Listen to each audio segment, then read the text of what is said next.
Good afternoon, all. I'm Kristine Jan Cruz Espinoza, and I'm a third-year PhD student studying higher education at the University of Nevada, Las Vegas. I have the distinct honor in speaking with Dr. Melody Rose today for the first generation feature with the intersection at UNLV. The intersection at UNLV is a one-stop resource for UNLV's racially diverse student body, a comprehensive multicultural center grounded in the academic life of students. As an intersecting campus resource, the intersection helps to ensure students, particularly first generation and students of color, successfully navigate their academic careers. The purpose of these first generation features is an opportunity for us to get a first generation student's perspective on a first generation alumni's academic and professional journey. Special thank you to Dr. Harriet Barlow for her leadership of the intersection and for this opportunity. So again, I have the honor to speak with Dr. Melody Rose. The Nevada Board of Regents unanimously approved the selection of Dr. Rose as the Chancellor of the Nevada System of Higher Education in June of 2020. During a 25-year career in higher education, Dr. Rose has been a leader as an academic faculty member and administrator who has focused on improving student access and success in higher education in Oregon. Dr. Rose's leadership roles have included serving as the Chancellor of the Oregon University System, Portland State University's Vice Provost for Academic Programs and Instruction and Dean of Undergraduate Studies, and Chair of Portland State University's Division of Political Science. Prior to creating and running the consulting firm Rose Strategies LLC, Dr. Rose most recently served as the president of Marylhurst University from 2014 to 2019. Dr. Rose received her Bachelor of Arts degree in politics from the University of California at Santa Cruz with honors and Phi Beta Kappa distinctions. She earned her Master in Public Administration, Master in Government, and PhD in Government from Cornell University. Today, she joins me, also a first-generation student, to talk about being a first-generation student and about her educational journey. So that brings us finally to you, Dr. Rose. So in reflecting on your journey as the first in your family to pursue and earn baccalaureate and graduate degrees, may you share highlights of what or who led you to persist in education?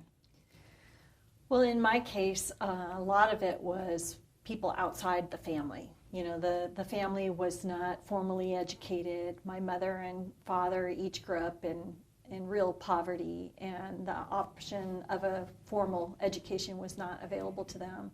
So for me, it was people outside the family who, you know, some I call other mothers or, you know, people, angels in your life.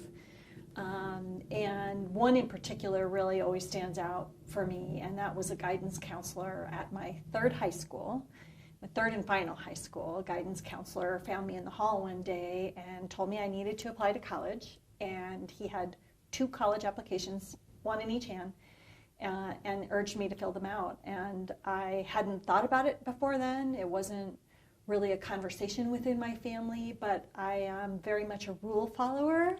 And so when he suggested that I do this, I went home and I filled out the applications. At this point, my dad was a single parent. Didn't tell him, didn't tell my brother, just went about getting myself into college. And so I really have a lot to owe that guidance counselor who stepped in and frankly completely changed the course of my life. Absolutely. Changed the complete trajectory of your life. Yeah. Could you share a little bit about Dr. Rose, the student? And what dreams maybe you had growing up? You know, growing up, I don't think I really thought much about what I would become or what I would be able to do. I lived a very chaotic childhood, moved around a lot. In my home of origin, there was a lot of substance abuse, homelessness, and teen pregnancy. And so I was watching my cousins get pregnant in high school, drop out of school, and start their families really young and lead kind of a subsistence life. So there were no grand plans to be a professor or certainly not to be a chancellor. But the thing that I'm so grateful for is that school had always been a refuge for me. Mm-hmm. So even as I was living in a chaotic, oftentimes unsafe household and moving from community to community all of the time, School was a constant. I like to think I had three constants. One was the Catholic Church, another was Girl Scouts, and the third was school. And the reason is that kind of no matter where you show up in the world, those things are pretty consistent. Mm-hmm. And so I got a lot of affirming feedback as a kid. I was safe there, could get a meal there, and I was pretty good at it. And so I was really grateful every school I went to find loving teachers and kind parents around me who encouraged me. So I was an extremely diligent student. I don't think it would surprise you to learn. Very, very focused. And honestly, in hindsight, I wish that when I went to college, I had had a little more fun. I think it's a remnant of being someone who knew that college was my chance to change the course of my life. And so I was extremely serious about that. And it paid dividends, but in hindsight, I wish I'd had a little fun too. Oh, well, I hope you're having a lot more fun right now. Absolutely.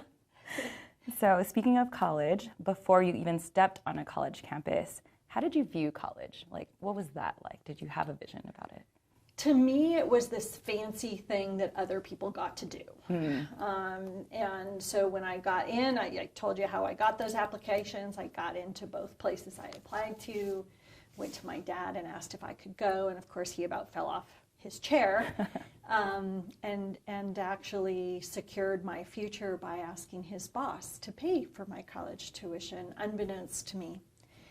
So I had really no idea what college held for me. I'd never seen one before. And literally arriving on my college campus was kind of, it's now hilarious. Mm-hmm. It wasn't funny at the time, but my dad drove me the roughly 6 hours to get from our home in Southern California to UC Santa Cruz and dropped me off, literally dropped me off in like this circular driveway. I know exactly, it figures very prominently in my mind. I know the spot. He put my boxes on the curb and gave me a hug and said I'd like to get home by dinner time. And didn't know he was supposed to be moving me into my dorm or touring the campus with me, and I didn't know either. So to me, it was just this magical, nerdy, fancy place, and I think I've shared in other places that because I thought it was fancy, I took all my best clothing with me. I was going to ask you follow-up questions about that. I had the privilege of hearing the story earlier, so may you share a little bit more about that first day of moving in and even like that first week of school at UC Santa Cruz? Honestly, it's so embarrassing now, right? Because I had no idea what college life looked like, how informal it is. So to me, when something is important, you dress up, right? It's like going to midnight mass. Yeah. You're going to dress up. And so for me, college was going to be an occasion. And so I took my high heels, I took my fancy dresses, and, you know, UC Santa Cruz is a pretty chill place. Mm-hmm. And so I promptly learned that I was not appropriately dressed. Also, UC Santa Cruz is at the top of a very big hill. It's like moving, you know, from class to class during the day is about traversing a pretty rugged terrain, and so I was totally ill-equipped, and I'm quite sure the girls on my floor made good fun of me for all of that. So I'm just imagining you bringing all of your moving boxes upstairs in heels. Yep, in heels, 5 flights, because I was on the 5th floor of the dorm. So yeah, my college roommate, my best friend, could probably tell you more stories than I would want her to, but yeah, I was out of my element, out of my depth. I still think it's a really important, fancy place to be at college, but probably more appropriately dressed these days. But besides dress, what was it like to attend classes that week? And do you have any other little tidbits that you can share from that, just like besides moving day? Yeah. Well, you know, as a freshman, I had some big classes. And one in particular was kind of a gateway freshman course, big lecture hall, and I, you know, of course, being the nerdy, committed student, I'm always sitting up front, didn't want to miss anything. But very quickly in the term, our professor at the time started talking about midterms, because we were on quarters. So midterms would come up very quickly. And early on in the term, she would talk about the fact that we needed to go to the bookstore and get blue books. And I didn't know what she was talking about. She kept referring to some blue book that every single person had to buy. And then I remember her mentioning they were 5 or 10 cents, and I literally had no idea. So I have a very vivid memory. I didn't want to reveal that I didn't know that, and basically announce that I didn't belong. Yeah. And so I quietly went to the bookstore and tried to scout it out myself and couldn't find anything. And so I asked somebody who worked in the store for the blue books, and she pointed. So that didn't really help. And I think she eventually found me wandering around and led me to the stacks and stacks and stacks of blue books. So, there was a lot of just not knowing how to behave, how to talk to professors, what was expected of me. Yeah. And then you did share with me that your roommate had helped you a little bit, and just asking questions and asking for help. So. She did. My roommate actually had come with me to college, and she came from a family with college degrees, and so she would give me pointers, very kind, very loving and understanding, but I definitely relied on her a lot of the time to interpret what was going on around me. Yeah, that's awesome. So it sounds like there was some kind of an adjustment period, and thank you for sharing so much about, there were just things that it seemed like that were kind of like hidden in view, in plain sight, if you will.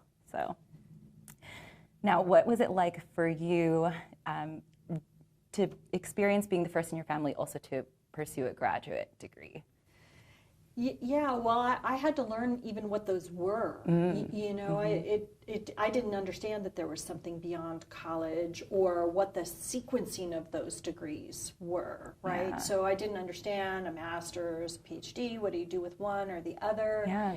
And I didn't have any family members to help answer those questions either. But again, I was just so incredibly lucky to be at Santa Cruz. It was a very small institution at this time. I had great faculty, and one professor in particular, Bob Meister, who is still there on faculty, really took me under his wing and pulled me aside and was incredibly encouraging and thought that I would probably do well in a PhD program and might enjoy being a professor. And hey, more school sounded good to me. Yep, right? So this is the place to be. It's the place to be. I figured out I was pretty good at it, and if I could turn being a student into having a career, that sounded magical. Right. So Bob was really instrumental in coaching me, but there were bumps along the way. I think I did my research about programs across the country. I applied to 10 graduate programs, and one by one, I got denied to 8 of them, which included all of my safety schools, all the places I thought I could feel this. Slam dunk, right? It was just like every day the mail brought rejection, and for whatever reason, I guess, again, those angels intervened, that the 2 places I did get into were incredible programs. Yeah. And I eventually selected Cornell, in part because I got a full ride. So it was a pretty amazing opportunity. That's awesome. Yeah. So just kind of thinking about both your undergrad and your graduate time, did you participate in, student organizations, or I guess just things on campus? What was your involvement like as a student?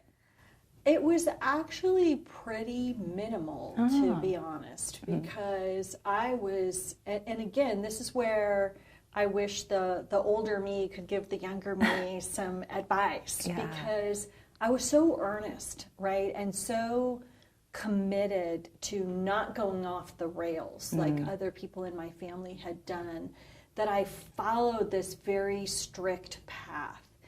And as a result, I missed some great opportunities. And in fact, I'll share one with you that is totally embarrassing. My husband loves to tell this story. So when I was at Cornell, fifth largest library in the world, one of Wow. the most unbelievable faculties you can find. And again, I'm just going to follow the path because I don't want to fall off of it. Right. And there was an opportunity. Carl Sagan was still alive and still teaching astronomy at that time at Cornell, and he had a class that he taught once a year where people, regardless of your discipline, could apply to sit in the class, and he would hand select.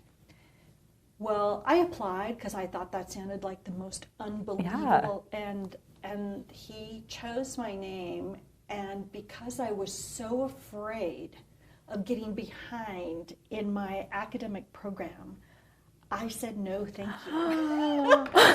What? I said no, thank you to Carl Sagan because I was so determined to get my degree and work and be self-sustaining. And I, again, if I could go back and say, just enjoy life a little bit, you know, think outside the box a little bit, I think it would have enriched my life. But, you know, yeah, I'm the one who said no thanks to Carl Sagan. Well, that's a story you're going to have to carry with you for the rest of your life.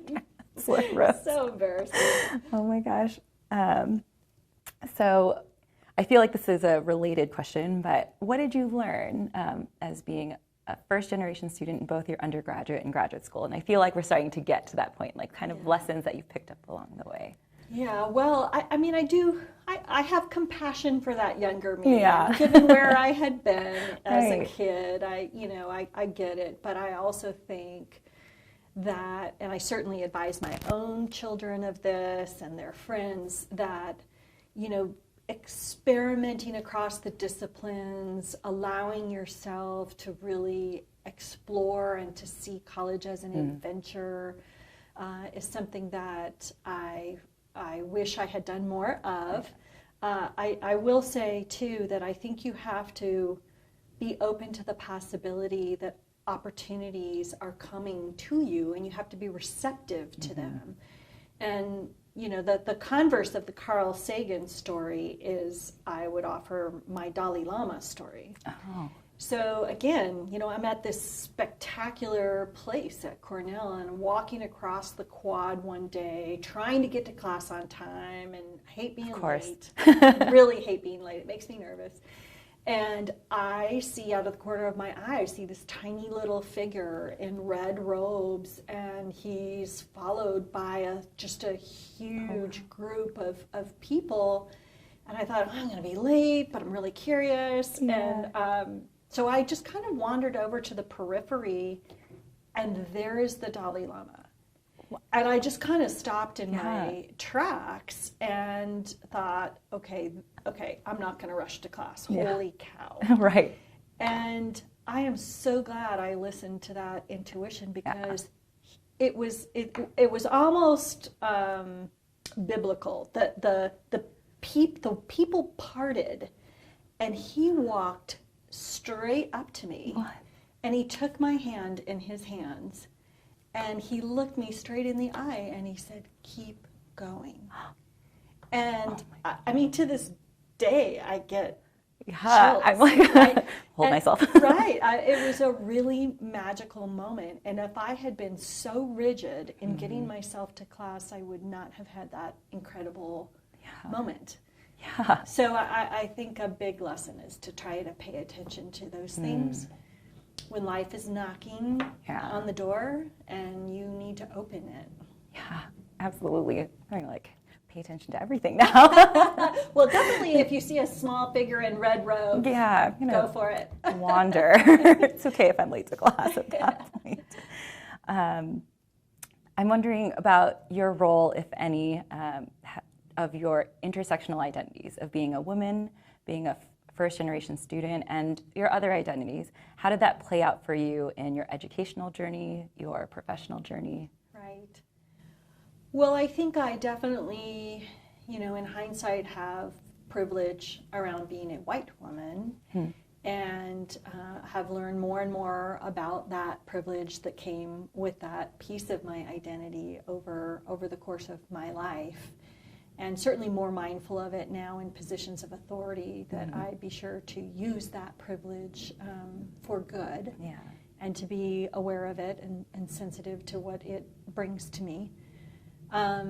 But there were challenges for sure too, and I think one piece of my identity certainly is that I married young, and that's again part of my family's tradition. I got married 2 months after I graduated from college, had my first child, Simone, in graduate school in Ithaca, and I was the first person anybody knew in my PhD program who'd had a baby during the doctoral program. Oh, wow. And it was extremely hard. Yeah. You know, sort of like my family didn't understand, why are you waiting so long to have children? Why aren't you having more of them? Why isn't that your first priority? And on the other hand, the academic community was like, what are you doing having a kid in graduate school? And so it was a little disorienting that I felt not understood anywhere I went. And it wasn't until sort of later in my maturing process that I was really able to feel like I can be my whole self, and that every aspect of who I am and what I bring is integrated, and it's authentic, and it's valued. But that was a process, for sure, like so many of us. Yeah, absolutely. So you are not only a first-gen student, both as an undergrad and a grad student, but you're also once a tenure-track and tenured faculty member in political science. So what have you learned on the faculty side of the fence that you would have never learned had you not worked as a faculty member?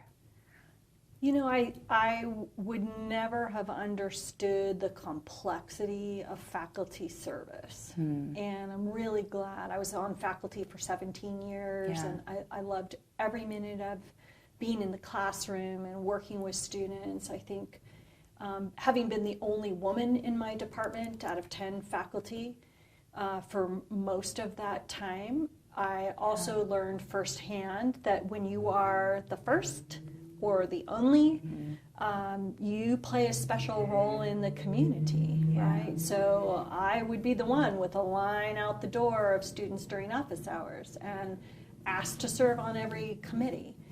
And there was real opportunity in that and privilege in that, but it also created barriers for me that some of my male colleagues did not appreciate. So, you know, often getting advice from my senior colleagues at the time around the size of my family, around dedicating more time to research, scholarship than to service and teaching. And those things presented real conflicts for me. Again, because I was trying to live my values. Right. And I think the academy is evolving in understanding that there are different ways faculty can contribute to the well-being of their institution.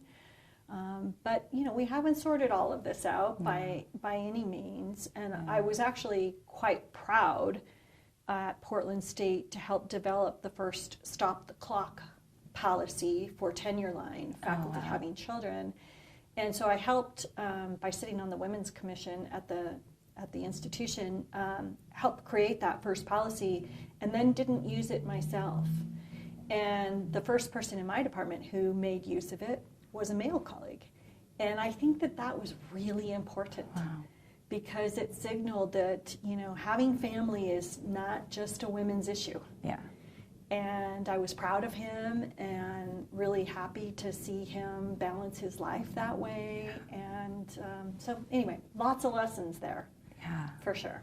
Absolutely. I'm just thinking about like the trifecta of higher education, right? The research, teaching, and service. And it seemed like, you know, you're learning to balance and like trying to live up to what you value too, not being swayed. So that's important. It's tricky, right? And every institution and every department has its own weighting of that trifecta. And I think part of the journey as an individual faculty member is to be sure that you are seeking out a tenure policy that reflects your weighting of those 3 contributions, and so that you feel welcomed and supported and valued is really important. But it's a process. It is. So many things. So many things. Are there any projects that you are currently working on or initiatives here in Nevada that you support that you'd like people to hear about? Thank you for asking. We're pursuing a number of strategic agendas right now to really help elevate the board's 5 strategic goals. And probably the one that I am most proud of is our equity agenda. Yeah. And so I sit on the board of an organization called NASH, the National Association of System Heads. So it's a bunch of chancellors. Awesome. Yep, great room to be in. And NASH has developed a toolkit for systems to work on equity-related matters. Yeah. And so we've put together a team of folks at the system level to work with other teams from other systems. And we're first really focusing on attracting and retaining faculty and staff of color. And we're at the very beginning stages. This is, this is not a sprint. Yes, it's a marathon. It's a marathon. And, I'm very proud, obviously, of our presidents. We have, I believe, one of the most diverse sets of presidents in the nation. And so that's a credit to the regents that they have selected those leaders to come. But, I want to make sure that not only do the presidents represent our students, but the faculty and staff, the people that students interact with every single day are also reflective of the student bodies. And that's going to require intentionality. It's going to require resources. Yeah. It's going to require a really smart strategy. And so we're building a plan for that. And I'm super proud that the presidents are in partnership with me and ready to really roll up our sleeves and work on that critical work.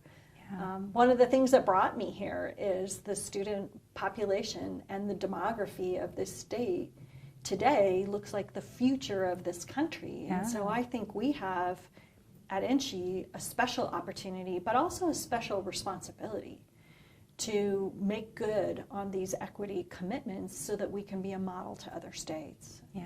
And so I'm particularly excited and proud of the work that we're doing there. Yeah, it just reminds me of, as you're talking about the changing demography of Nevada and, of course, how that's going to influence the student demography. Do you want to make comments about, the system moving towards the direction of, are we really going to become a minority-serving, not just institution, just like individual NSHE institutions, but really a system? Mm-hmm. Absolutely, that's the goal, right? I mean, that's where we're headed naturally. And I think what I'm trying to do is to make sure that we are in collaboration across the system on those objectives, and that we share them, that we articulate them to the larger community, because that's how we can offer transparency, but it's also how we can be held accountable for delivering on these commitments. And so I'm hoping to bring a level of strategy and intentionality and collaboration to this work that will really help move the needle, because I know it's become kind of trite, but it's true. If you can see it, you can be it. It's just so much, there's so much evidence at every level of education that when the professionals that our students interact with have shared experiences, shared histories and culture and language, that our students persist and complete at higher rates. So there's a strong business case for moving in this direction too, right? Mm-hmm. We want to see more students complete and reap all of the transformational benefits that a college degree can offer. Yeah. So really, really vital work, and I'm so grateful to my colleagues for leaning into this work and for the regents to supporting the work. That's awesome. Well, I'm sure we're all very excited to see this equity agenda too unfold. So it brings me to my final question. So as we wrap up, are there any general last words or advice that you'd like to share with first-generation students, faculty, staff, alum? You know, I really believe, certainly looking back on my life and how I even got to college, and then a stranger who paid my tuition, Yeah. which I didn't even know for decades afterwards. I just think we really are surrounded by people who want to help. Yeah. And I think, you know, one of the challenges, certainly for me, but maybe this is generalizable to a lot of first-gen students, is that, you know, we're going it alone. And there can be a tendency for us, I think in particular, to feel like, gosh darn it, I got myself here, I'm going to get myself through. Yeah. So I would really hope that other first-gen students would recognize that there truly are good people who are there and, you know, sort of our angels in our midst. And I think you have to be open to recognizing that they're there and open to their assistance sometimes, which for some of us is hard to accept. And I because it requires a certain level of vulnerability. Yeah. And you know, I just think that there truly are good people on every one of our campuses and in our communities who want to support and lift up the work that first generation students are engaged in. And so I would invite my fellow first gen students to be open to being receptive to that. Thank you so much, Chancellor Rose. I'm like taking it in and like pretending like no one else is in this room kind of thing. No, I very much appreciate you like sharing your stories, your time, and yeah, just being like honest, because I know there were things that I know I didn't get to like chat about here, but yeah, I just feel like I've learned a lot from you too. So thank you. Well, thank you, and I want to keep learning too from students, and I think that's one of the joys of this job, is getting the opportunity to be in conversation with students and hear how it is for them, because obviously I went to college a pretty long time ago and a lot of things have changed, and so it's really, really helpful to me too to be in communication with students and hearing about their experiences and how we can make things better. So thank you. Yay. We're in community together. So absolutely.